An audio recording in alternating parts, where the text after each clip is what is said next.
मैं हीरो ਨੂੰ ਬਣਾਉਣਾ ਤੁਹਾਡਾ ਨਾਮ ਹੋ ਜਾਣਾ ਉਹਨੇ ਕਿਹਾ ਭਾਈ ਮੈਂ ਤੁਹਾਡੇ ਨਾਲ ਹੀ ਉਹਨੇ ਕਿਹਾ ਭਾਈ ਨਾਲ ਕੰਮ ਕਰਨਾ ਇਹ ਲਫ਼ਜ਼ ਜਾਨ ਮੈਂ ਤੁਹਾਡੇ ਨਾਲ ਇਹ ਲਫ਼ਜ਼ ਕਹਿੰਦਾ ਭਾਈ ਮੈਂ ਤੁਹਾਡੇ ਨਾਲ ਕਰਦਾ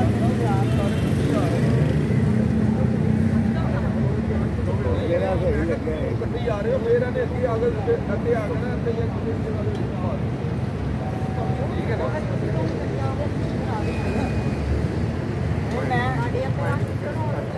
मैं नहीं देखा ना जिस तरह कट किया ना उस तरह ही कर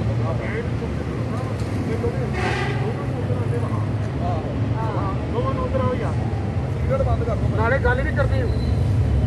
इतों बढ़ती सारी जने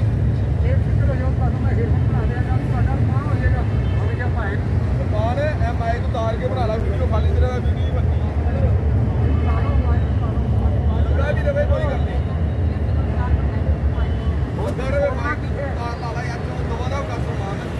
जो भाई कह रहे कर ला यार